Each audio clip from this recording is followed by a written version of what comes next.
problématiques, état des lieux et prise en charge des violences basées sur le genre, VBG. Tel est le thème qui a regroupé une centaine de femmes issues des ONG associations et de groupements de la commune Ogo 1 ce 8 septembre 2023 dans la grande salle de conférence de l'action sociale d'Atakpamé. Cette activité, organisée par la Direction régionale des plateaux, de l'action sociale, de la promotion de la femme et de l'alphabétisation, est soutenue par le ministère du tutelle, se situe dans le cadre de la lutte contre les violences basées sur le genre pour la promotion des droits de la femme. De nos jours, la violence faite à l'égard des femmes, la violence basée sur le genre, constitue effectivement un poids pour les femmes en particulier. Et donc, le gouvernement est conduit par le chef de l'État à faire de la promotion de la femme un cheval de bataille.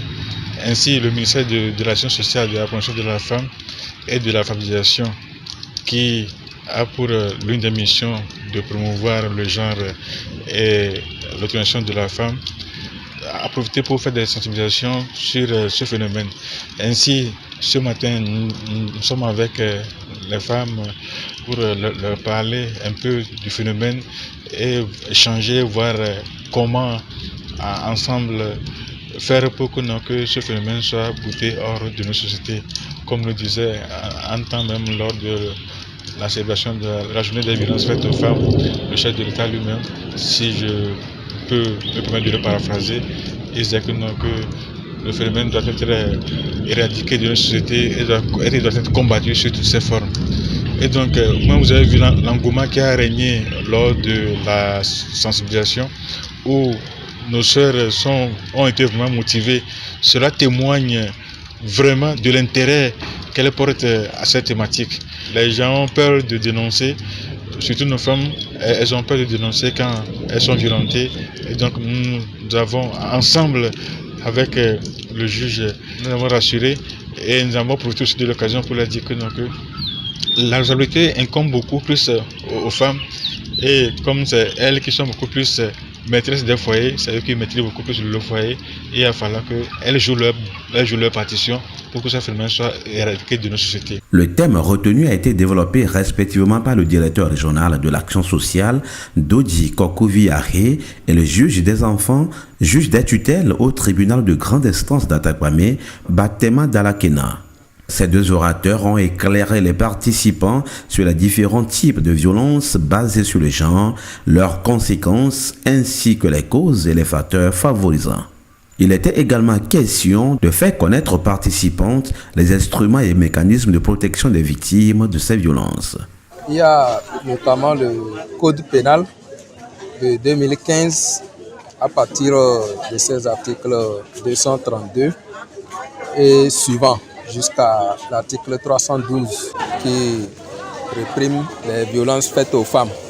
Donc ce texte de 2015 avait prévu et punissait déjà des violences faites aux femmes, mais le législateur a jugé nécessaire depuis le 15 novembre 2022 de renforcer ce texte en modifiant le code pénal et en introduisant de nouvelles infractions par rapport aux violences liées aux femmes.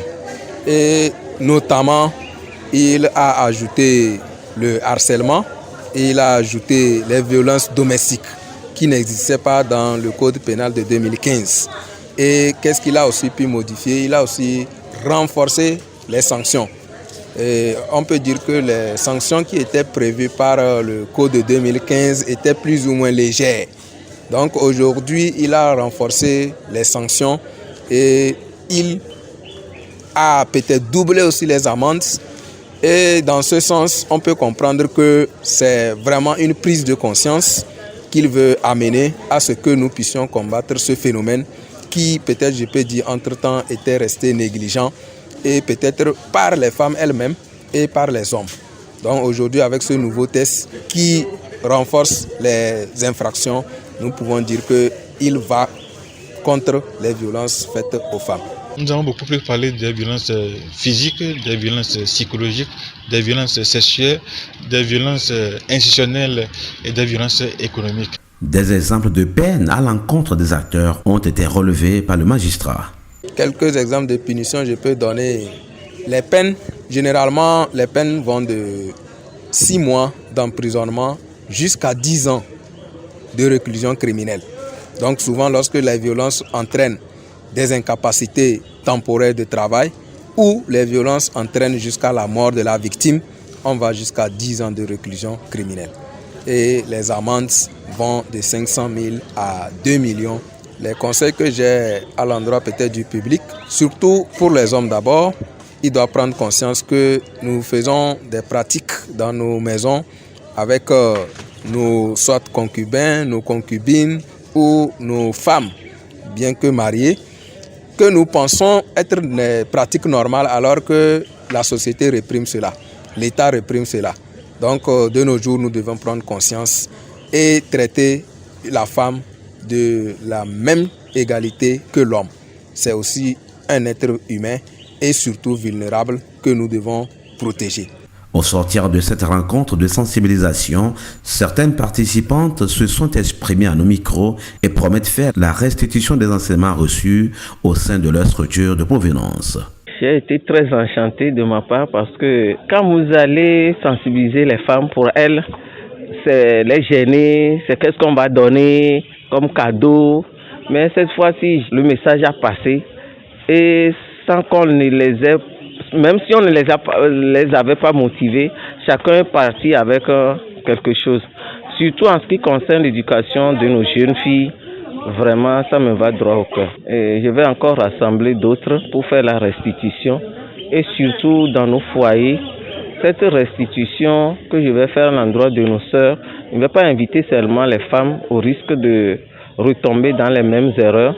Je vais inviter au moins, par parité, je dirais 10 hommes, 10 femmes, pour que chacun puisse dévoiler ce qui lui fait mal, parce qu'il ne s'agit pas seulement des femmes. Je repars avec beaucoup de choses parce qu'il y avait des articles, des lois que je ne connaissais pas. Avec le juge, il nous a expliqué, il nous a démontré certains articles qui condamnent et le nombre d'années et le montant qu'on doit payer. Bon, c'est qu'il y a ces lois qu'on ne connaissait pas. Il y a certaines choses, nous on trouve que ces choses-là, ce n'est pas grave, alors que compte tenu de la loi, c'est grave, c'est punissable. Donc il a expliqué beaucoup de choses avec lesquelles je parle maintenant, que je peux expliquer aux gens que ce que nous trouvons que c'est pas punissable, ce n'est pas ça. Même les violences verbales là, c'est punissable. Les violences domestiques, on ne savait pas qu'il y avait ça avant, mais aujourd'hui, il nous a expliqué beaucoup de choses qu'on connaît, qu'on peut aller ventiler après cette formation. C'est une bonne initiative. Par exemple, les gens, on disait les gens, nous pensons que c'est du côté seulement des femmes. Aujourd'hui, on nous a expliqué que les violences se basent sur les hommes aussi. Donc, c'est une initiative que l'affaire sociale a pris. Et moi, je préfère que l'affaire sociale répète ça spontanément. Il ne faut pas qu'il laisse que ça dure d'abord. Notons que la cérémonie d'ouverture officielle de cette rencontre a été présidée par le préfet de Logou, Edo Akakbo, en présence de la conseillère Mélanie Otou, représentant Madame le maire de la commune Ogo 1.